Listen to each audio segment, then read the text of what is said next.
और मैंने सुना अभी रिसेंट में प्राइम मिनिस्टर गए थे कुल्लू के दशहरे में। हमको बोला कि आपको बुला रहे हैं प्रधानमंत्री जी। हिमाचल जैसे पीसफुल स्टेट में इतना बड़ा इसका आकार था। हीरोइन बड़ी एडिक्टिव है और बड़ी डेंजरस है। The speed of crime is so much.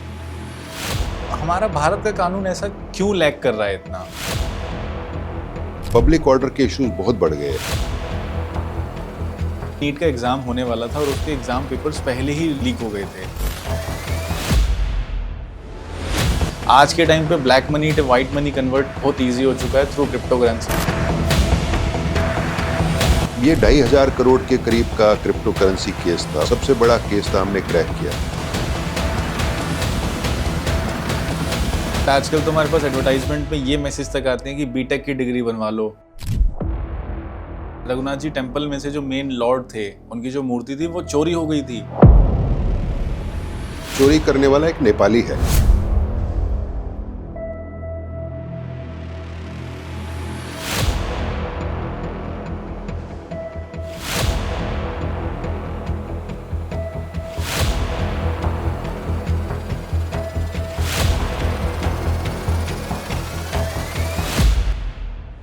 Hello everyone, welcome back to our YouTube channel Arya Talks.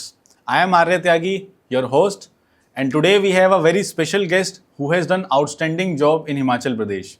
जिनको हिमाचल के लोग उनके डायरेक्टर जनरल ऑफ पुलिस के नाम से जानते थे, और हमारे लिए तो वो संजय कुंदू सर हैं। और एक छोटा सा इंट्रोडक्शन के साथ स्टार्ट करता हूँ। सिर्फ हिमाचल के लोग ही नहीं, उनको ऑल ओवर इंडिया के लोग जानते हैं, क्योंकि उन्होंने हिमाचल के अंदर जिस लेवल पे उन्होंने क्राइम कम किया है, और सिर्फ देश ही नहीं विदेश के अंदर भी उन्होंने इंडियन पुलिस सर्विस और हिमाचल पुलिस का नाम रोशन किया है। Hello sir, welcome to our YouTube channel. आपका बहुत बहुत स्वागत है हमारे यूट्यूब चैनल आर्या टॉक्स पे। आर्या जी, बहुत बहुत धन्यवाद। आपने मेरे को टॉक शो पे बुलाया और इतना अच्छा आपने प्रोफ्यूज और भव्य मेरा इंट्रोडक्शन दिया। इट्स माय प्लेजर सर कि आप हमारे साथ आज बैठे हैं और आज हम कुछ चीज़ों पे डिस्कशन करेंगे। सर, जब आपने इंडियन पुलिस सर्विस स्टार्ट करी थी तो क्या उससे पहले क्वेश्चन आया था कि आईपीएस ही क्यों?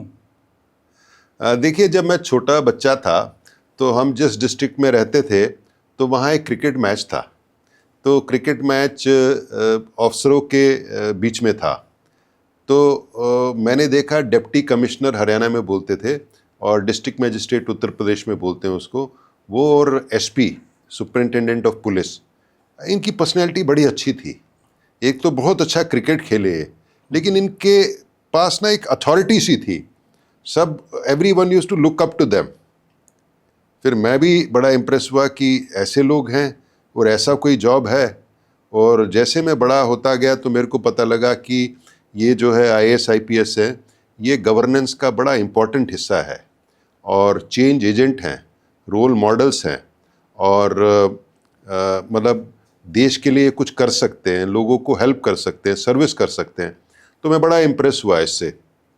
वो जो बचपन में मेरा इम्प्रेशन था वो धीरे धीरे करके रीइंफोर्स होता गया। मैंने जितने लोग इनके आगे देखे इस सर्विस के, मेरे को एक से बढ़ के एक मिले। और मैंने 1988 में सिविल सर्विस का एग्ज़ाम दिया। एक ही अटैम्प्ट दिया था, मेरी 114 रैंक आई थी। मैंने आईपीएस को ऑप्ट किया और तब से मैं चल ही रहा हूँ। और उसके बाद तो पीछे मुड़ के देखा नहीं कहीं। और सिलेक्शन के बाद हमारी फाउंडेशन कोर्स पहले मसूरी में होती है, 4 महीने आईएएस फॉरेन सर्विस वगैरह के साथ। उसमें भी मैंने बहुत अच्छा किया। जो आईपीएस की हमारी प्रोफेशनल ट्रेनिंग होती है वो 2 साल के करीब होती है। बड़ी कठिन होती है, मेंटली भी बड़ी कठिन होती है, फिजिकली भी बड़ी कठिन होती है, इमोशनली भी बड़ी कठिन होती है। वो नेशनल पुलिस एकेडमी हैदराबाद में होती है। उसमें मैं बहुत अच्छा किया। मैं अपने बैच में फर्स्ट आया। मेरे को प्राइम मिनिस्टर का बेटन और रिवॉल्वर मिला, भारत सरकार से स्वॉर्ड ऑफ ऑनर मिला, और प्रेसिडेंट ऑफ इंडिया का मेरे को ट्रॉफी मिली। तो बड़े मेरे को अवार्ड मिले। और उसके बाद दौर चलता रहा, बहुत अच्छा दौर रहा, और सरकार और लोगों ने अपना भरोसा मेरे पे जताया। तो मेरे को अच्छी पोस्टिंग भी मिलती रही। मैं किसी के पास नहीं गया, किसी से दरख्वास्त नहीं की, किसी से कभी रिक्वेस्ट नहीं की पोस्टिंग की, और अपने आप ही बहुत अच्छी पोस्टिंग मिलती गई और हम काम करते गए। तो ये बेसिकली जर्नी है आईपीएस की। और मुझे बड़ा खुशी है कि ये जर्नी मैंने बड़ी अच्छी तरह से इसको समाप्त किया। सर, जब आपने बताया आपकी ट्रेनिंग चल रही थी मसूरी में भी और हैदराबाद में भी, आपने बताया कि जब आपकी ट्रेनिंग चली तो उसमें फिजिकली और इमोशनली दोनों बहुत टफ होती है। क्या उस मोमेंट पे कभी सोचा कि यार अब नहीं हो पाएगा, ऐसा कुछ हुआ था? नहीं, ऐसा नहीं, ऐसा तो कभी मेरे से नहीं हुआ, क्योंकि मतलब I was up to it. अंग्रेजी में जैसे बोलते हैं ना, मैं उसमें पूरा आता था। कि तो करना ही है। हाँ, करना, मतलब मेरे को कोई डिफ़िकल्टी कभी नहीं हुई, और ऐसा कभी मैंने सोचा नहीं कि नहीं हो सकता, अब छोड़ दो, ऐसा तो नहीं था, क्योंकि मैं बड़े मज़े से उसको कर रहा था, मेरे को बड़ा आनंद आ रहा था। तो लाइफ में मैंने यही सीखा है, जो काम करो आनंद के साथ करो, मज़े के साथ करो, वो भी खेल खेल में हो जाता है। देखिए, आपने आईपीएस की बात की, वैसे तो देश दुनिया में बहुत नौकरियां हैं। आपने देखा होगा कि यूनिफॉर्म पहनने का एक अलग जज्बा है, एक अलग चार्म है, और जो एक सिक्योरिटी गार्ड भी होता है किसी बिल्डिंग में, किसी कॉम्प्लेक्स में, वो यूनिफॉर्म पहन के अपने आप को बड़ा एम्पावर्ड फील करता है, आपने देखा होगा। Right, उस थोड़ा पावर, कंट्रोल, अथॉरिटी उसमें आ जाती है। तो मैं गालिब साहब का एक शेर है, ये सुनाना चाहता हूँ। Sure sir. कहते हैं दुनिया में सुखनवर बहुत अच्छे, यूँ तो कहते हैं दुनिया में है सुखनवर बहुत अच्छे, लेकिन गालिब का है अंदाज़े बयान और। नौकरियां तो बहुत है, आईपीएस की जो वर्दी है वो तो सारी वर्दियों में सबसे अच्छी है, तो इसका तो अंदाज़े बयान ही कुछ और है, और इसको पहन के तो आदमी बहुत एम्पावर्ड फील करता है, और ऐसा लगता है कि देश और समाज के लिए कुछ कर सकें हम। राइट। सर, ट्रेनिंग के टाइम पे जब आप लोगों की ट्रेनिंग चल रही थी, आपके बैचमेट्स भी थे साथ में, उस टाइम पे कभी आपने ये सोचा था कि जब मैं जाऊंगा और आईपीएस बन जाऊंगा एंड स्टेट कैडर मुझे मिल जाएगा तो मैं डीजीपी तक जा पाऊंगा, डीजीपी बनूंगा? देखिए आर्या जी, मैं इतनी लंबी तो नहीं सोचता। मेरा उसमें एक राफेल नडाल करके एक टेनिस प्लेयर है, बड़े मशहूर, जिन्होंने बहुत ग्रैंड स्लैम्स जीते हैं। तो उनसे भी किसी ने ये प्रश्न पूछा था, तो उसने बोला देखिए ऐसा है कि मैं जो अपना टेनिस है, ball by ball, point by point, set by set और मैच बाय मैच खेलता हूँ, कि जो अगली बॉल आए वो मैं बढ़िया से खेलूं ताकि वो पॉइंट मेरे को आ सके। तो जो भी मेरे को जिम्मेवारी मिली उसमें मैंने 100% कमिटमेंट दी। 100% कमिटमेंट दी तो उसके परिणाम भी अच्छे आए, एक रेपुटेशन बिल्ड हुई, और एक जो हमारे बॉसेस तो पॉलिटिकल क्लास रहते हैं, पॉलिटिशियंस रहते हैं, मंत्री रहते हैं, मुख्यमंत्री रहते हैं, एक उनमें एक धारणा बन गई कि ये अच्छा अफसर है, अगर इसको जिम्मेवारी दी तो ये सीरियसली और अच्छी तरह निभाएगा। और लोगों में भी एक अच्छी रेपुटेशन बनी, जिसके कारण वो रेपुटेशन, जैसे ना हमारी सर्विस में एक कस्तूरी हिरन होता था, जिसकी जो सुगंध है वो काफ़ी दूर तक जाती थी। तो अगर आप अच्छे अफसर है तो आपकी सुगंध चारों तरफ जाएगी, और अगर आप गार्बेज है तब भी जाएगी। तो हमारे तो प्रोफेशन में बोलते हैं कि योर रेपुटेशन प्रिसीड्स यू, आपकी जो रेपुटेशन है आपसे पहले पहुंच जाती है। तो धीरे धीरे करके रेपुटेशन बन गई, क्योंकि हिमाचल तो मेरा स्टेट है नहीं, मेरे तो रिश्तेदार है नहीं वहाँ, मैं किसी को जानता नहीं था, लेकिन जैसे जैसे जिम्मेवारी मिलती गई मैं करता गया।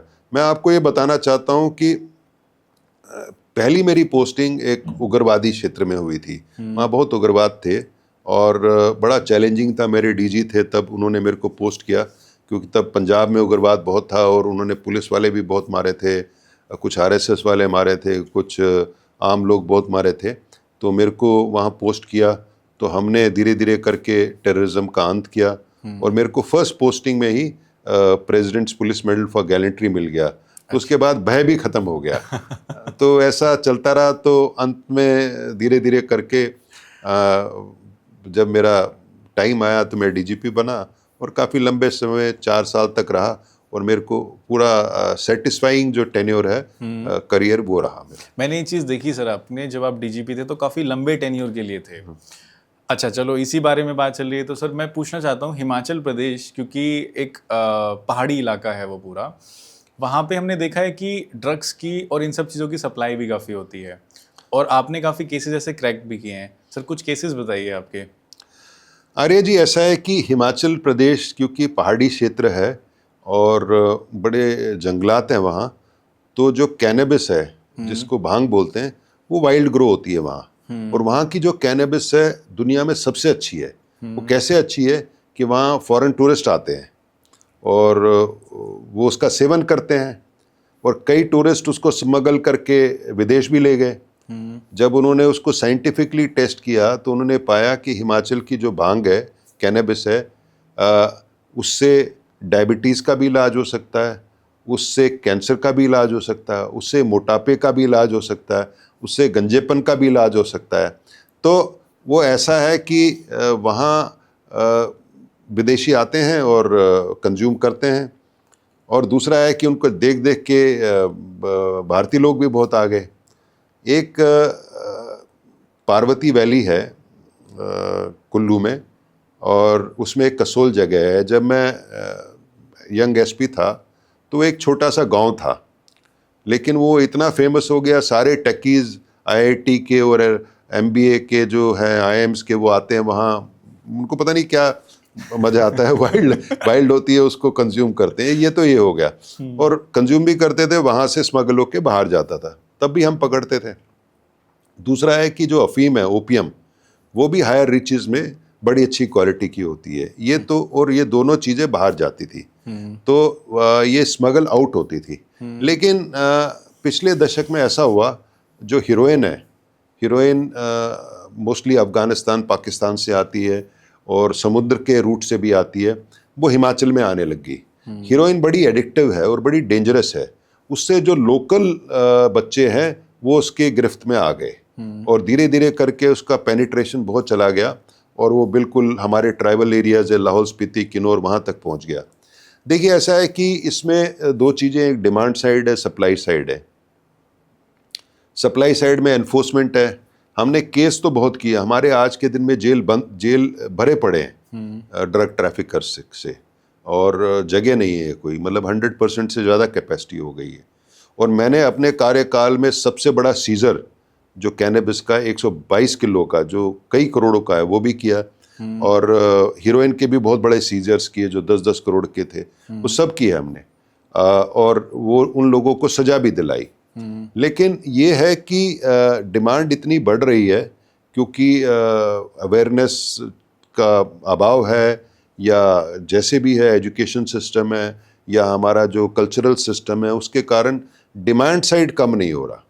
सप्लाई पे हमारा फोकस है, एनफोर्समेंट हमारा फोकस है, डिमांड कम नहीं हो रहा, जिसमें दूसरी एजेंसीज है, जैसे एजुकेशन डिपार्टमेंट है, हेल्थ डिपार्टमेंट है, सोशल जस्टिस एम्पावरमेंट डिपार्टमेंट है, एनजीओज हैं, धर्म के जो जितने ट्रस्ट हैं, इनका काम करने का ज़रूरत है। हम अपनी तरफ से तो एनफोर्समेंट कर रहे हैं और ज़्यादा से ज़्यादा सीजर करें। मैंने ये भी देखा कि ये खाली पकड़ने धकड़ने से कुछ नहीं हुआ। फिर हमने जो इनकी फाइनेंशियल इन्वेस्टिगेशन करनी शुरू की, और हम ईडी को भी केस देते थे, और फाइनेंशियल जो प्रॉपर्टी है उसको सीज भी करते थे, क्योंकि कानून में प्रावधान है।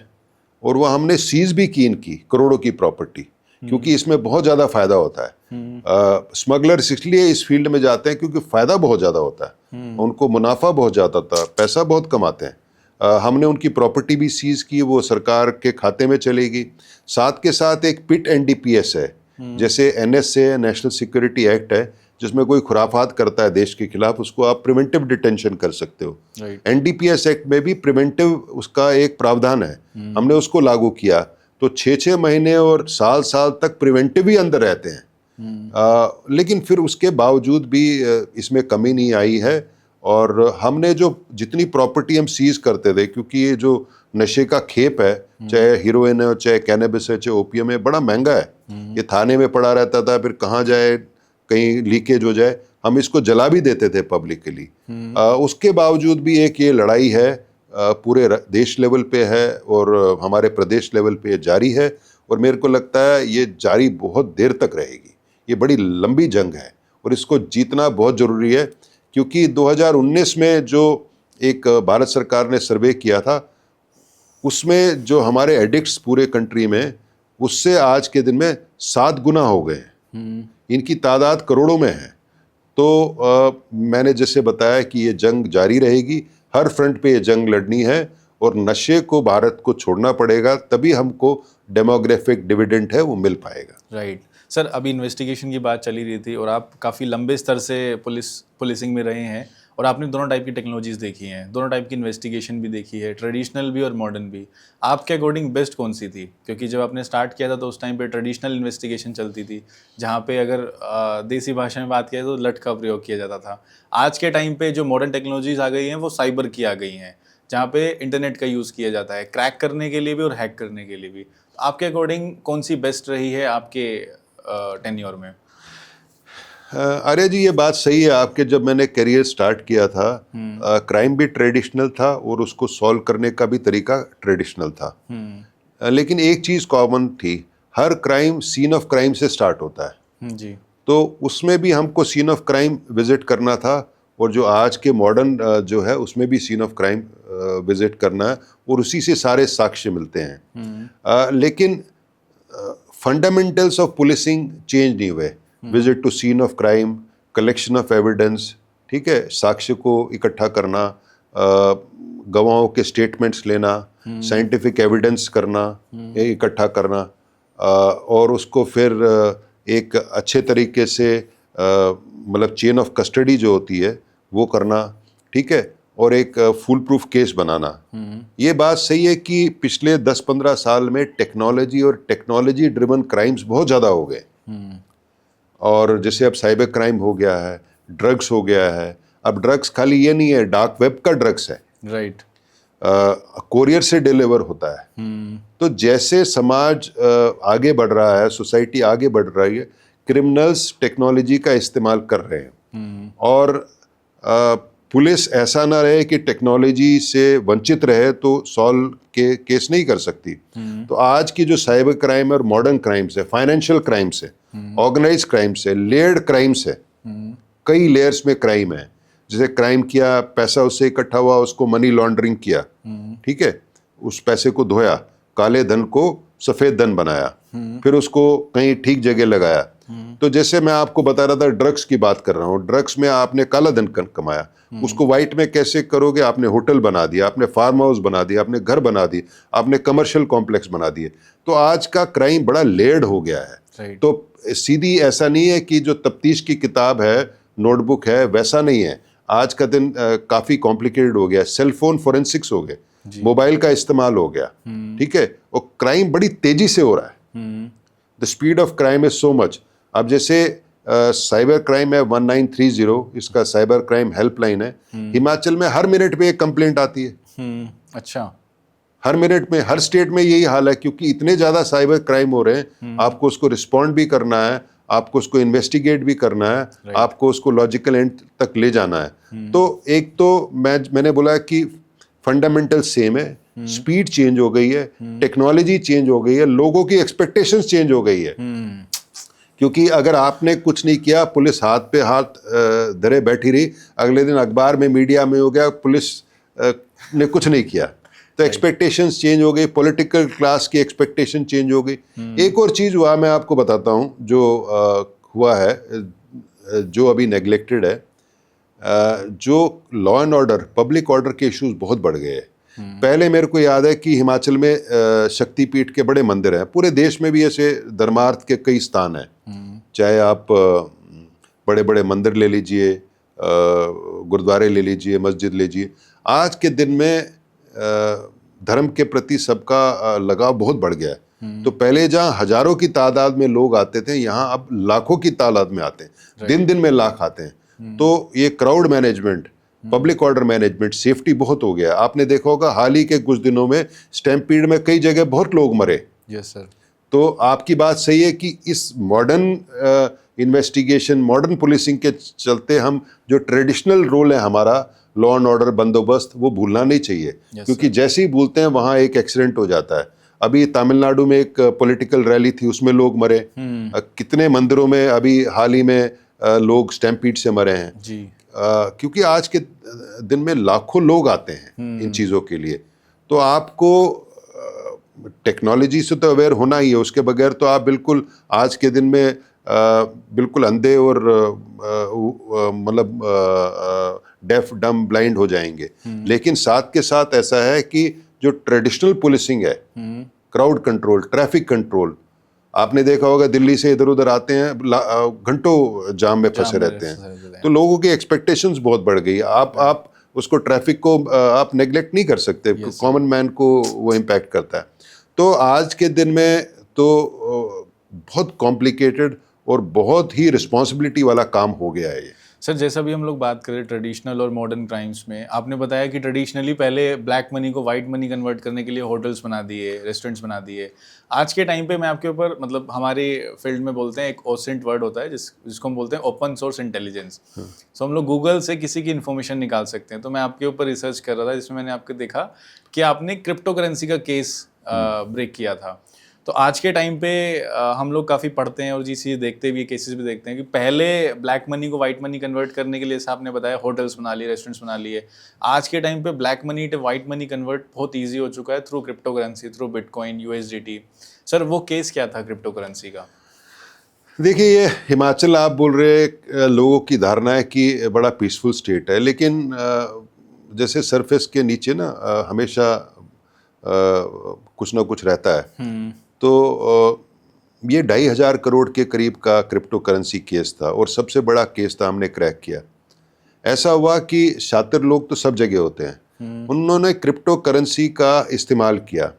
और जैसे जैसे नेशनल हाईवे हिमाचल में बन रही थी, और हिमाचल में एम्प्लॉयज़ बहुत हैं जो फौज में है, पैरामिलिट्री में, सेंट्रल गवर्नमेंट, वो जो पेंशनरी बेनिफिट्स, रिटायरमेंट बेनिफिट्स लेके आते थे, उनको उन्होंने बड़े लुभावने सपने दिखाए कि अगर 1 साल में अगर आप इस क्रिप्टो करेंसी में इन्वेस्ट कर दोगे, 1 साल में डबल हो जाएगा। अच्छा। शुरू में उन्होंने दिए भी। अब नेशनल हाईवे की जो कंस्ट्रक्शन होती है उसमें जमीन की कंपनसेशन करोड़ों में मिलती है। राइट। उनको लगा कि करोड़ मिल गए तो 2 करोड़ 1 साल में हो जाएंगे। उन्होंने लगा दिए। और वो क्या हो गया, सारा साइफन होके वो दुबई चला गया।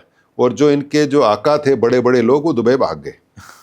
हमने क्रैक किया, हमने बहुत लोगों को पकड़ा, जितना हम इनका पैसा दिलवा सकते थे दिलवाया। इन जो क्रिप्टो करेंसी के जो क्रिमिनल्स थे, उन्होंने चंडीगढ़ के आसपास काफ़ी प्रॉपर्टी ली थी, वो तो हमने सीज करके इनको दिलवा दी। लेकिन जो दुबई और वहाँ खरीदी, वो हमारे लिए मुश्किल होगी। बाद में हमने भारत सरकार को लिखा, क्रिप्टो करेंसी फ्रॉड्स ये बहुत बड़ा इशू बन गया है, और हिमाचल जैसे पीसफुल स्टेट में इतना बड़ा इसका आकार था, तो आप जरूर इसमें कदम उठाए। बाद में भारत सरकार को पता लगा कि ये जो हमारा क्रिप्टो करेंसी का पैसा जो दुबई में गया है, ये टेरर फंडिंग के लिए, हमास के लिए इस्तेमाल हुआ बाद में।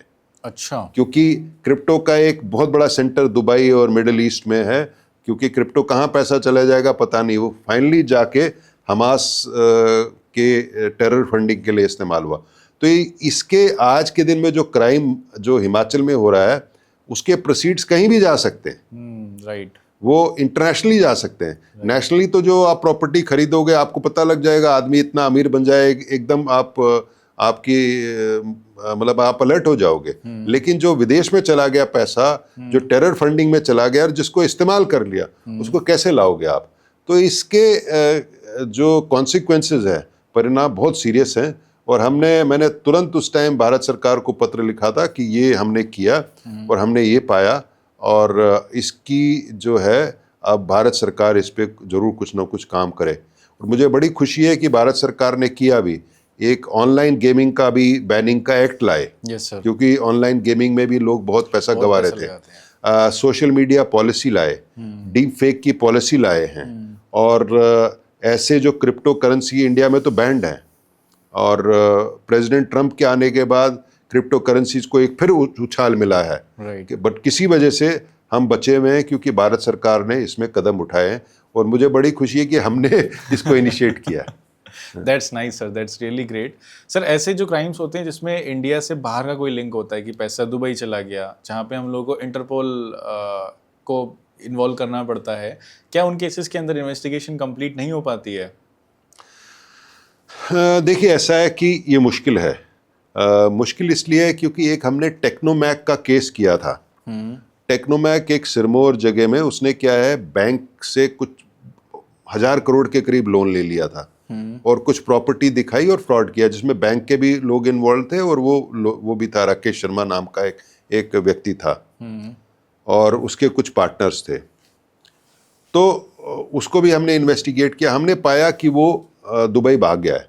हमने इंटरपोल के थ्रू उसको अप्रोच किया, तो वहाँ क्या है कि सारे जो हमारे डॉक्यूमेंट्स हैं वो अरेबिक में ट्रांसलेट हुए, क्योंकि उसको जब इंडिया में रिपैट्रिएट करेंगे या वापस भेजेंगे, उससे पहले उसको वहाँ की कोर्ट में पेश होना है, कोर्ट ही ऑर्डर कर सकता है। Right. तो कोर्ट को हमको अपना एविडेंस देना पड़ता है। जब कोर्ट को अपना एविडेंस देते हैं वो उनकी लैंग्वेज में होना चाहिए। अच्छा। बड़ा कम्बरसम, बड़ा कठिन और परेशानी वाला काम है और बड़ा मुश्किल होता है। मैं आपको ये बताना चाहता हूँ, एक सिक्स फॉर जस्टिस करके है, गुरपकवंत सिंह पन्नू, वो काफ़ी थ्रेड देता रहता है, आपने भी देखा होगा, Yes, six sir. For justice.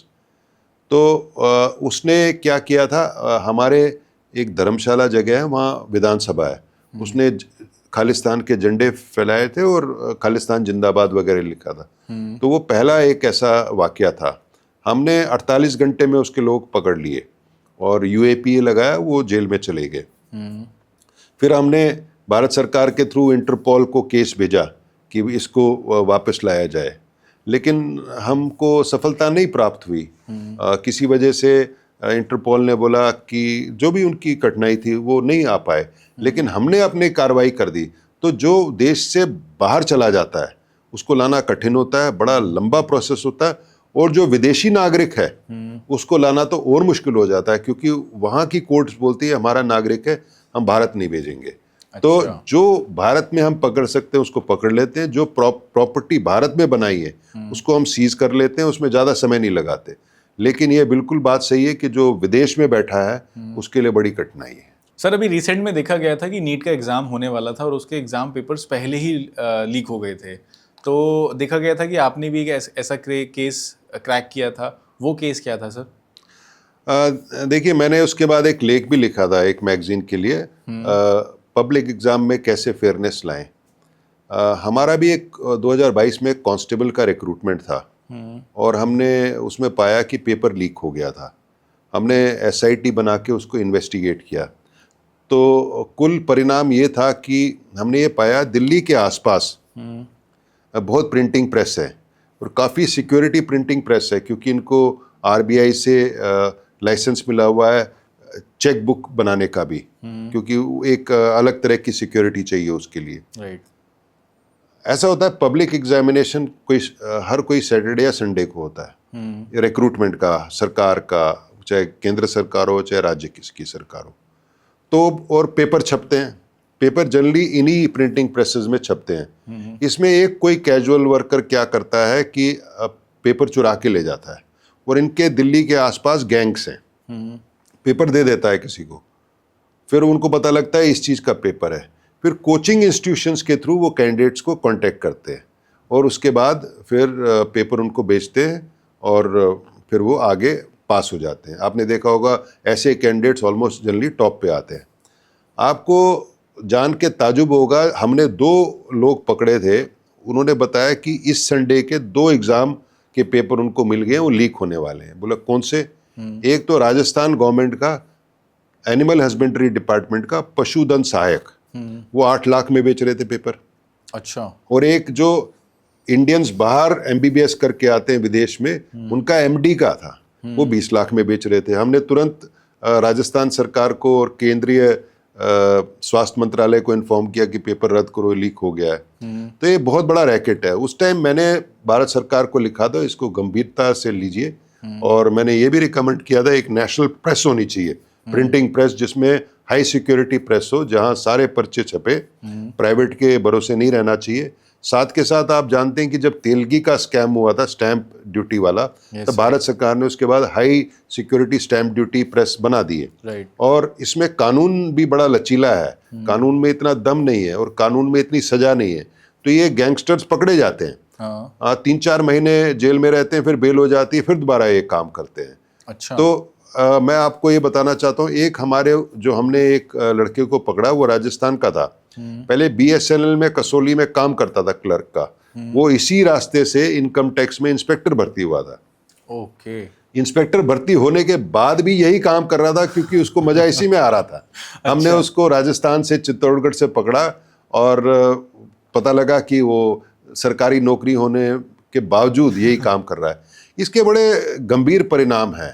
अगर कोई अनडिजर्विंग आदमी व्यक्ति सरकारी नौकरी में आ जाए, पहले तो मेरिट नहीं रहती, उससे लोगों का भरोसा हट जाता है। दूसरा, एक बार जब वो आ गया, वो भ्रष्टाचार के सिवा कुछ नहीं करेगा। राइट। और तीसरा है कि वो ऐसा करेगा कि उसी जैसे लोग और पकड़ेगा अपने साथ और ग्रुप और आए। बनाएगा। तो इसके परिणाम, मतलब हमारी अगर जो पब्लिक सर्विस है, गवर्नमेंट सर्विस है, उसके लिए परिणाम ये बहुत खराब है। अब तो ये हो गया रिक्रूटमेंट जो सरकारी नौकरी के लिए। एग्जाम के लिए भी यही है, चाहे नीट हो, चाहे आईआईटी हो, चाहे कोई भी एग्जाम हो, तो उसकी फेयरनेस होना बड़ा जरूरी है और इसको बड़ी गंभीरता से लेना चाहिए। मैंने उस टाइम केंद्र सरकार को लिखा भी था, कुछ स्टेप्स तो लिए, लेकिन अभी भी ये ग्रे एरिया है। और इसका मतलब बच्चों को विश्वास होना चाहिए कि एग्ज़ाम तो भारत में फेयर और ट्रांसपेरेंट है। सर, ये तो बात थी कॉम्पिटिटिव एग्जाम्स की, नीट का एग्जाम्स हो गए, आईआईटीज के एग्जाम्स हो गए, बट आजकल तो हमारे पास एडवर्टाइजमेंट में ये मैसेज तक आते हैं कि बीटेक की डिग्री बनवा लो, और उसके अंदर भी वो ऑफर देते हैं कि 10 दिन के अंदर आप बीटेक की डिग्री लो, बीटेक एमटेक दोनों लो तो 10% ऑफ। कुछ केसेस आपने ऐसे भी बस्ट किए जिसमें आपने एजुकेशनल इंस्टीट्यूशन को देखा है जो डिग्रीज बना बना के सोल्ड आउट करते हैं, उनका क्या रहता है सर? देखिए, बिल्कुल सही बोल रहे हैं आर्या। एक ऐसा अजीबोगरीब केस, बड़ा सीरियस केस मेरे समय में आया। चल तो पहले से रहा था, लेकिन हमने उसको क्रैक किया। एक यूनिवर्सिटी थी सोलन में, वो डिग्री बेच रही थी। हमने पाया कि 40,000 डिग्री उसने बेच दी है, और ऐसे ऐसे सब्जेक्ट्स में डिग्री बेच दी जिसमें उसको यूजीसी से परमिशन थी नहीं करने की। अच्छा। उसके बड़े परिणाम है, कई तो इसमें से सरकारी नौकरी में चले गए भारत में। फिर उनसे आया कि ये तो आपके इस यूनिवर्सिटी से है, इसको चेक करो, फेक नहीं है। वो एक तो सिलसिला वो शुरू हो गया। आपको ताज्जुब होगा आर्य जी, मेरे को जो भारत के राजदूत है यूएई में, यूनाइटेड अरब एमिरेट्स में और सिंगापुर में, उनका पत्र आया कि क्योंकि खबर फैल गई तो वहां भी हमारे कैंडिडेट कुछ ऐसे थे जो वहां की नौकरी प्राप्त कर लिए थे। अच्छा, वहां भी ले ली जॉब? हाँ, वहां जॉब ले ली, और उनके फिर पासपोर्ट वहां की अथॉरिटीज ने पकड़ लिए और बोले कि अब कंफर्म करो इनकी डिग्री ठीक है कि नहीं। तो इसके परिणाम बड़े वो हैं। और फिर हमने जब पकड़े, उसके बाद हमने ईडी को केस रेफर किया। ईडी ने करीब 200 करोड़ की प्रॉपर्टी उनकी सीज की। ओके। और ईडी बोलता था कि हमको इससे पहले पता था कि एजुकेशनल इंस्टीट्यूशंस में मनी लॉन्ड्रिंग होती है, लेकिन ये अपने एक सबसे पहला क्वालिटी केस दिया जिससे हमको अब पता लग गया कि होता कैसे है। उस व्यक्ति ने क्या है, यहाँ से फेक डिग्री बना के, पैसे बना के, उदयपुर के पास एक और नई यूनिवर्सिटी बना ली थी। अच्छा। हाँ, तो ये जैसे प्रोसीड्स ऑफ क्राइम अगले एंटरप्राइज में लगते रहे, फिर आगे जाते रहे, फिर आगे जाते रहे, तो उसका बिजनेस बढ़ता गया और इतने बड़े एम्पायर या राज्य का वो मालिक हो गया फेक डिग्री बेच के। उसने डिग्री बेच के 200 करोड़ की प्रॉपर्टी बना दी। बिल्कुल जी, बिल्कुल। और 200 करोड़ की प्रॉपर्टी बना दी और नई यूनिवर्सिटी भी बना दी उदयपुर के नज़दीक। बहुत अच्छी यूनिवर्सिटी बनाई उसने। और हंसी आती है उन लोगों के ऊपर भी जिन्होंने फेक डिग्रीज लेके इंडियन गवर्नमेंट जॉब ले ली और बाहर तक चले गए बिना किसी वेरिफिकेशन। ये तो सत्य है। हमको भी तभी पता लगा कि क्योंकि उसके बाद कई स्टेट गवर्नमेंट्स के, कई डिपार्टमेंट्स के हमारे पास वेरिफिकेशन के लिए आए। हमने बोला कि ये तो अब, क्योंकि उसके बाद तो एडमिनिस्ट्रेटर लग गया, वो करेंगे, हमारा तो काम इन्वेस्टिगेशन करना था, हम तो इस वेरिफिकेशन के सिलसिले में नहीं पड़ेंगे। लेकिन ये बात सही है कि फेक डिग्री लेके उन्होंने सरकारी नौकरियां भी प्राप्त कर ली, विदेश में भी नौकरियां प्राप्त कर ली। सर, जैसा आपने बताया कि ईडी को पहले से इनके बारे में पता था, बट क्वालिटी केस के मामले में आप फर्स्ट थे, आप पहली लॉ इन्फोर्समेंट एजेंसी है जिन्होंने दिया। आपको क्या लगता है कि जब इतना बड़ा एक गैंग चल रहा है फेक डिग्रीज का और इतना पैसा कमाया जा रहा है, तो इसमें ऑफिसर्स कितने इन्वॉल्व रहते हैं? देखिए, जब हमने उसको इन्वेस्टिगेट किया, ऑफिसर्स ने जो ड्यू डिलिजेंस है, जो प्राइवेट इंस्टीट्यूशंस की एक अथॉरिटी होती है, हर स्टेट में ही अथॉरिटी होती है, उनके अधिकारियों ने ठीक काम नहीं किया। और हमने सरकार को रिकमेंड भी किया उनके खिलाफ एक्शन ले, क्योंकि हर एक चीज़ की एक अथॉरिटी होती है। उनका काम होता है कि ये देखे कि जो प्राइवेट इंस्टीट्यूशंस या सरकारी भी इंस्टीट्यूशंस उनके अंडर आते हैं वो ठीक से काम करें। उन्होंने बिल्कुल लापरवाही की। और ये भी कह सकते हैं कि उनकी कुछ मिली भगत भी थी, क्योंकि आपको दायित्व बनता है कि इंस्टीट्यूट को इंस्पेक्ट करें, 3 महीने एक बार, 6 महीने में एक बार, साल में कितनी बार। आपने किया ही नहीं, आपने उनका रिकॉर्ड देखा नहीं, आपने उनके कंट्रोलर ऑफ एग्जामिनेशन का रिकॉर्ड नहीं देखा, आपने उनके रजिस्ट्रार का रिकॉर्ड नहीं देखा, आपने उनके डिग्री का रिकॉर्ड नहीं देखा। लेकिन ये पहला केस था जिसमें ये पूरा उजागर हुआ, प्रकाश में आया।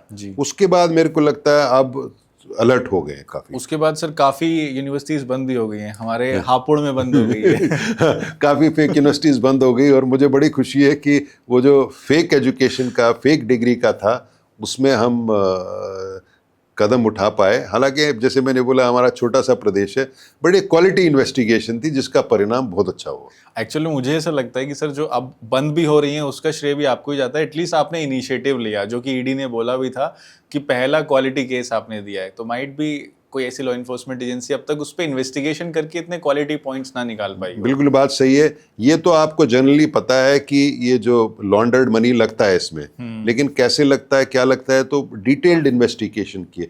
देखिए, आप किसी को ऐसे पकड़ नहीं सकते। आपका जो केस है, it has to survive in the court of law. Right sir. मतलब अदालत के सामने वो जाना पड़ता है आपको। मतलब क्योंकि लोग जब बेल होता है तब हाई कोर्ट में जाते हैं, सुप्रीम कोर्ट में जाते हैं।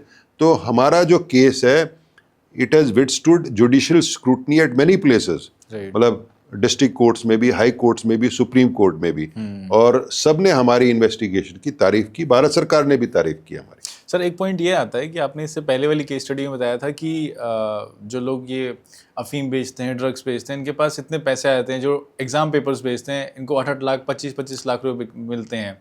तो ये लोग पहले से ही फंड रेडी करके रखते हैं कि भैया कल को अगर जेल जाना पड़ा तो बेल वगैरह हो जाएगी। तो हमारा भारत का कानून ऐसा क्यों लैग कर रहा है इतना इन सब चीज़ों के लिए? देखिए, ऐसा है कि क्राइम तो क्राइम पेज, ये तो इसीलिए जुर्म में जाते हैं लोग। ये तो एक कहावत है अंग्रेजी में, क्राइम पेज। तो और कई तरह के क्राइम पेज वेरी हैवीली, जैसे ड्रग्स है, ऑर्गेनाइज क्राइम है, साइबर क्राइम है। और साइबर क्राइम तो और मुश्किल है, क्योंकि बॉर्डरलेस क्राइम है। राइट। उसमें एनोनिमिटी रहती है, क्योंकि कोई कंप्यूटर के पीछे है, सामने तो कोई है नहीं। तो और प्लस इनका फाइनेंशियल मसल जो है, जो ताकत है पैसे की, बहुत हो जाती है। ये अच्छे वकील कर सकते हैं, अच्छी तरह आर्ग्यू कर सकते हैं, और इनके पास बेस्ट लीगल माइंड्स होते हैं। जब ये क्राइम प्लान भी करते हैं तब भी लीगल माइंड्स होते हैं कि इनकी डिनायबिलिटी कैसे हो जाए, एस्केप कैसे करें, ताकि छोटा आदमी फंस जाए। तो ये तो काफ़ी दिमाग इस्तेमाल करके ये ऐसे क्राइम करते हैं, ताकि इनके एस्केप रूट, जो बचने का रास्ता हो, हर क्राइम में हो।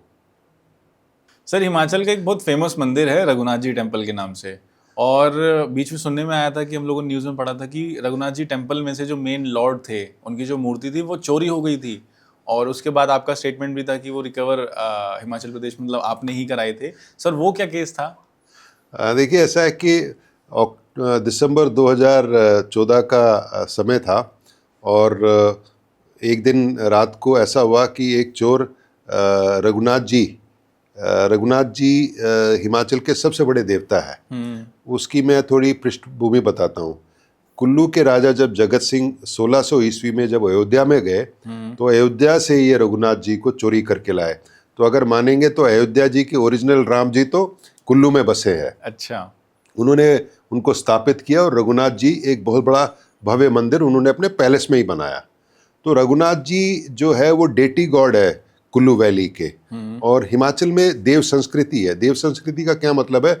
हर गांव के अपने देवता हैं, और बड़े कोई त्योहार पे वो सारे आते हैं एक जगह, और सबसे बड़े देवता सबसे ऊंचे रहते हैं। तो जो कुल्लू में दशहरा होता है, जो पूरे विश्व में प्रसिद्ध है, उसमें सबसे बड़े देवता रघुनाथ जी हैं। तो Raghunath ji is the deity god of Kullu valley, और he is also the deity god of Himachal Pradesh. उनके बगैर कुछ नहीं होता। तो ऐसा हुआ, जब ये चोरी हुआ तो माननीय मुख्यमंत्री जी तब वीरभद्र सिंह जी थे, तो मैं एडीडी लॉ एंड ऑर्डर होता था, additional director general law and order. उन्होंने मेरे को बुलाया, कहते संजय ये तो बहुत बुरा हुआ, और आपने इसको रिकवर करना है, क्योंकि ये हमारी धरोहर, कल्चर, हिस्ट्री, रिलीजन सबसे कनेक्टेड है। अगर रघुनाथ जी नहीं रहेंगे तो कुल्लू का तो दशहरा ही नहीं हो सकेगा। और इतने जो बाकी जो देव हैं इनके ऊपर किस बड़े देवता का हाथ होगा। तो हमने एक अच्छी SIT बनाई जिसमें अच्छे इंस्पेक्टर हमने लगाए, और हमको पता लगा कि चोरी करने वाला एक नेपाली है, और नेपाल चला गया वो सारी मूर्तियाँ वगैरह लेके। और हमने अपने रिस्क पे वो हमारे जो इंस्पेक्टर है वो नेपाल भेजे, उसको अरेस्ट किया और सारी मूर्तियाँ रिकवर की। और फिर मेरे को बड़ी खुशी है बताते हुए, मेरे को माननीय मुख्यमंत्री जी से 10 लाख रुपए इनाम मिला और कमेंडेशन सर्टिफिकेट भी मिला उनसे। हमने स्थापित की और उसके बाद से 2014 के बाद से लगातार जो पूजा होती आ रही है। कुल्लू का दशहरा चल रहा है।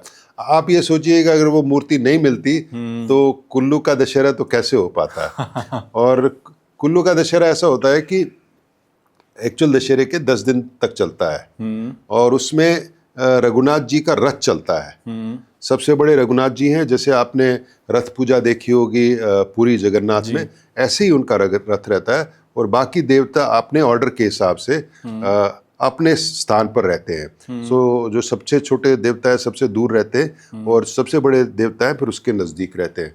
और पूरा ये ढालपुर ग्राउंड है, उसमें पूरे 10 दिन का एक फंक्शन होता है, जिसमें दशहरे के दिन भी एक रथ चलता है, और जब समापन होता है तब भी एक रथ बहुत भव्य होता है। इसमें देश दुनिया से इतने टूरिस्ट आते हैं, 1 लाख से ज़्यादा लोग उसको रथ यात्रा को देखने आते हैं। अब सर एक इंटरेस्टिंग चीज़ हो रहा है कि कुल्लू का जब दशहरा होता है तो काफ़ी क्राउड भी रहता है, और मैंने सुना अभी रिसेंट में प्राइम मिनिस्टर गए थे कुल्लू के दशहरे में, और उन्होंने स्पेशल एक बात बोली थी कि मुझे पूजा करनी है या वहाँ पे जाना है।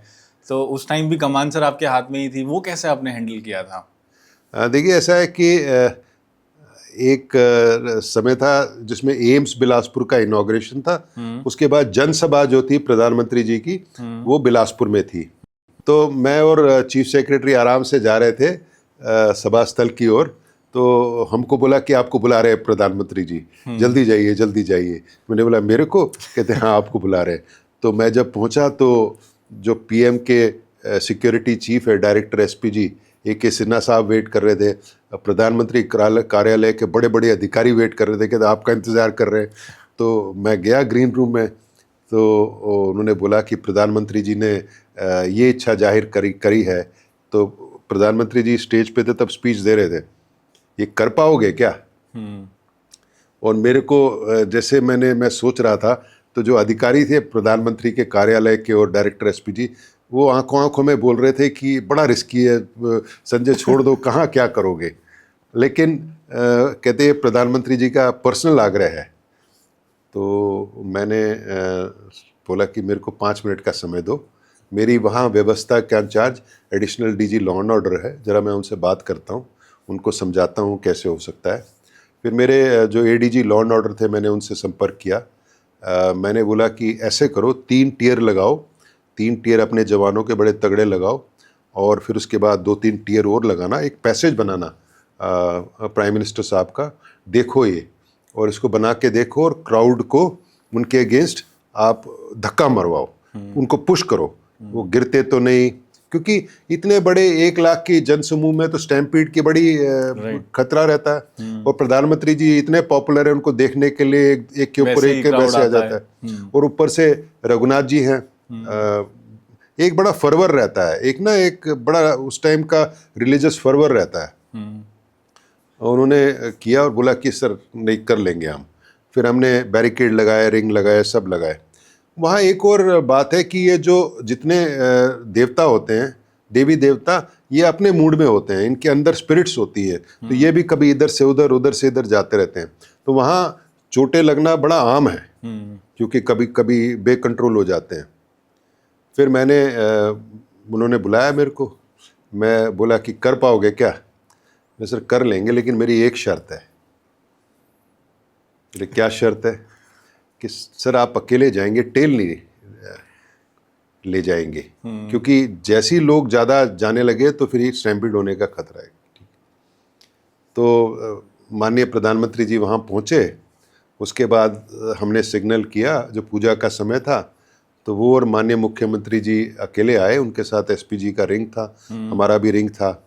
माननीय प्रधानमंत्री जी वहाँ उन्होंने पूरी पूजा अर्चना की, रघुनाथ जी की, और उसके बाद उनके आशीर्वाद लिए, वापस आए और रथ यात्रा फिर चालू हुई।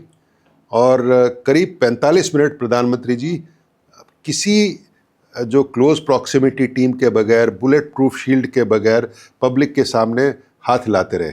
और डायरेक्टर एसपीजी जो मेरे मित्र भी थे, सीनियर कुलीग थे, AK सिन्हा साहब ने, वो कई बार बड़े चिंतित थे। कहते संजय, तूने क्राउड चेक किया है, इतने पहाड़ है चारों तरफ, तूने सारे चेक किए हैं? मैंने सर बिल्कुल चेक किए, घर भी हैं, मतलब सब जगह लोग हैं। तो करीब 45 मिनट प्रधानमंत्री जी जनसमूह के बीच में रहे और हाथ हिलाते रहे।